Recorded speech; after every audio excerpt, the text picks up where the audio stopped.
Bonjour à tous, bienvenue au podcast Votre voie vers l'invisible, la voie qui illumine votre voie. C'est Annie qui vous parle et puis aujourd'hui on va parler numérologie. On entame bientôt l'année 2026, donc on va parler de l'année universelle. L'année universelle, c'est l'année numérologique. Dans le fond, c'est le nombre qui va refléter l'ensemble de ce qui va passer pour tout le monde. C'est un nombre qui est plus global. On peut après aller dans notre année personnelle. Ça, c'est l'année par rapport à l'année en cours qui va être personnelle à nous. On en reparlera plus tard. Mais là, on va parler de l'année universelle. Donc, cette année, toute la planète était en 2025. Donc, toute la planète était en année 9. Tout simplement parce qu'on calculait le 2 plus 0 plus 2 plus 5, ça égalait à 9. Pour 2026, ben là, on tombe en année 1. Donc, on fait 2 plus 0 plus 2 plus 6. Là, vous allez me dire, on ne sera pas dans l'année 1, on va être dans l'année 10. Effectivement, c'est un 1 de 10. Le 0, en fait, là, c'est comme... on en parlera du 0 une autre fois. Ça sera un autre podcast. On va se concentrer sur le 1 aujourd'hui. En 2026, on va être en année 1. Ça dépend des écoles de pensée. Il y a certaines écoles de pensée que l'année numérologique suivante commence au mois d'octobre. Ce que je veux dire, c'est que, disons que vous êtes né le 10 février, en fait, au mois d'octobre, le 10 octobre 2025, selon certaines écoles de pensée, vous switchez tout de suite pour être dans l'année suivante au niveau universel, puis au niveau personnel aussi, tout ça. Il y a d'autres écoles de pensée que ça commence tout simplement en janvier. Fait que moi, je dirais, constatez par vous-même à l'intérieur de vous. Il y en a qui commencent à ressentir, moi je sais que normalement, je commence à ressentir au mois d'octobre les énergies de l'année suivante. Donc, si ça vous sied, faites comme ça. Sinon, gardez le mois de janvier tout simplement, si c'est plus simple pour vous. L'année 1, en fait... L'année 1, en fait, qu'est-ce qu'elle peut nous apporter? L'année 1, en fait, c'est drôle parce que vu qu'on était en année 9, j'ai comme un petit... une petite mise au point à faire. Là. L'année 9 est tellement diabolisée que des fois, je trouve que c'est « oh my God ». On tombe dans les clichés. Puis je sais que, on essaie de dire le plus de choses possible. Mais en même temps, oui, c'est chaque personne qui le vit différemment. T'sais, pour certains, l'année 9, ça va être un calvaire. Pour d'autres, oui, il va toujours avoir on va devoir prendre des décisions. Il y a des choses qu'on va délaisser, qu'on va mettre de côté. Il y a des choses qui vont changer pour le mieux pour nous. C'est sûr que des fois, on va rester dans une situation qui va nous rendre inconfortable. Puis à ce moment-là, on va continuer le cycle, puis on va avoir à revenir au prochain cycle 9, peut-être pour déblayer ça. Mais en même temps, l'année 9, elle a du positif. C'est une année d'altruisme, c'est une année de où est-ce que il y a davantage de cohésion avec les gens. Bref, tout ça pour dire que, même si on donne des lignes directrices qui sont générales, faut pas oublier que chaque année a du positif, puis chaque année a du moins le fun. T'sais. C'est comme ça la vie, c'est comme ça sur Terre. Pourquoi je parle de ça en ce moment? Parce que l'année 1, elle a la presse différente à l'opposé de l'année 9. On dirait que l'année 9, là, c'est comme se faire arracher une dent. T'sais. Puis l'année 1, c'est comme le Saint Graal. Mais non! Ne nous y trompons pas. L'année 1, oui, qu'on pense à la passion, au nouveau départ, départ d'entreprise, démarrage, d'entreprise.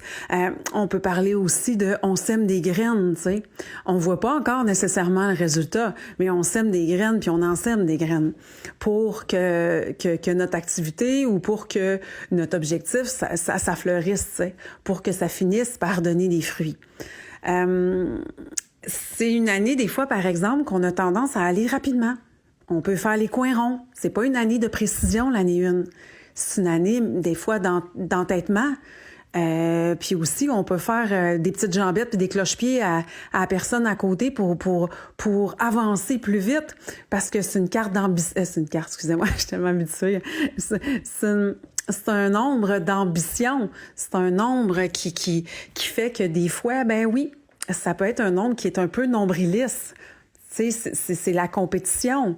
C'est parfois se choisir plus au détriment de d'autres personnes. Ça veut pas dire de ne jamais se choisir, mais là, c'est dans le côté un peu plus... c'est pas une année de... C'est pas une année, l'année 1. Le nombre 1, c'est pas un nombre de compassion. C'est pas un nombre qui va être accompagnant. C'est un nombre qui aime être plus dans l'individualité. C'est un nombre qui va avancer au détriment de certaines choses puis certaines personnes pour son bénéfice parfois. Là, je parle des deux extrêmes. On peut être un 1 harmonisé, mais il faut jamais penser que le 1, c'est le Saint Graal. Le 1, ce n'est pas, entre parenthèses, le résultat de la réussite officielle. Je dirais que non. C'est beaucoup plus le 8 ou le 9, tu sais. Beaucoup plus le 8, en fait. Fait que c'est pour ça que tout ce que je vous dis là, c'est par rapport à mon filtre à moi, par rapport à mes connaissances en tant que numérologue ancestral, mais aussi, le 1, il est souvent tellement mis sur un piédestal, mais en même temps, il y a ces côtés, le fun, parce qu'on est dans l'action, on avance, on a de la drive, ça amène du feu, tu sais. Puis, en même temps, de l'autre côté, ben, quand il y a trop de feu, on sait que ça peut, des fois, un peu déborder, créer des conflits, à vouloir, des fois, pousser avec le coude pour avancer encore plus. Ben, c'est ça, ça amène des situations qui sont parfois pas tout à fait le fun. Donc, en 2025, malgré tout ce qui s'est passé, il y avait quand même cette coopération-là qui était là, tu sais. On était connectés un peu avec, je dirais, les énergies christiques, tout ça. Mais en même temps, là, en année 1, c'est une année qui est beaucoup plus terre-à-terre, où est-ce qu'on se préoccupe de nos besoins, mais aussi de notre, aussi parfois de notre, beaucoup de notre réussite personnelle. En même temps, le 1, ben c'est ça, c'est démarrage d'entreprise, se partir à son compte, même changer de travail. Je veux dire, on a plus d'énergie en année 1 qu'en année 9, ça c'est évident. Surtout avec ce qui se passe en ce moment. On vit tous sur la même planète, donc on sait un peu que, des fois, c'est pas toujours évident. Mais bon, d'une manière ou d'une autre, le 1 demeure un chiffre de passion. On a de la drive, on a du feu. On avance, on a des souhaits, des désirs, puis on souhaite avancer vers ça, puis des fois sans filtre. Donc, en année 1, qu'est-ce qui est bénéfique à faire? Ben, c'est toujours de faire des plans clairs. Parce que des fois, on va avancer tellement vite qu'il y a plein de petits détails qu'on oublie puis qu'on pense pas, en fait. Aussi, se ramener à son cœur. Je le dis souvent, mais se ramener à son cœur parce que la tête n'a pas tout le temps raison.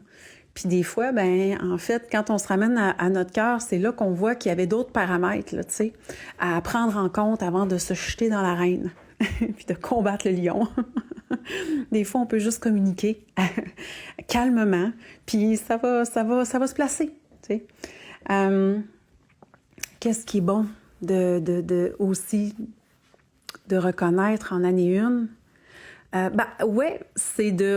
C'est important d'avancer. C'est vraiment un nombre, on ne pourra jamais le dire assez, c'est un nombre qui avance, c'est un nombre qui a du feu. Donc, s'ouvrir à sa créativité, avancer, aller dans l'action pour ce qui nous appelle, mais aussi se rendre compte qu'il y a des personnes autour de nous. Parce que rien ne doit se faire au détriment du bien-être des autres. Tu sais, on a tous notre place, anyway. Mais des fois, ça peut amener à des réflexions qui stimulent plus l'ego, puis qui vont stimuler une compétition qui n'est pas toujours saine. Donc, c'est ça. Fait qu'on modère notre feu intérieur. On se rend compte qu'on vit en société, puis que tout le monde a sa place, puis on communique là, avec Ouais, avec discernement puis avec calme. Ensuite, est-ce qu'il y a d'autres choses? De toute façon, je vais sûrement en reparler, là, parce que là, on la commence cette année-là, l'année universelle 1. Mais bon, on va dire que c'est la partie 1. Donc, ben, si vous avez des questions ou quoi que ce soit, vous savez, j'aime vous lire, je peux même faire des sujets de podcast par rapport à des réflexions que vous avez. Ça va me faire plaisir, là. Vous pouvez communiquer avec moi soit sous la vidéo ou par mon site internet, annie-tremblay.com. Comme vous le savez, si vous souhaitez un tirage gratuit, il y a mon oracle qui est disponible, gratuit, 100% tout le temps. Donc, vous pouvez aller sur mon site internet pour vous faire un tirage de mon oracle qui s'appelle Message des animaux guides, sagesse de la nature. Aussi, bien sûr, je propose des consultations en constellation familiale, des guidances. Aussi, bientôt, j'ai remis disponible, c'est vrai, là, je l'ai fait, les consultations en numérologie. Et puis, il y a maintenant aussi disponible, qu'est-ce que j'ai oublié? Ah, les soins énergétiques. Donc, vous pouvez encore une fois me contacter directement sur mon site annie-tremblay.com. Je vous souhaite une excellente journée, puis je vous souhaite vraiment, vraiment un beau 1 équilibré pour 2026. Bye bye, à bientôt.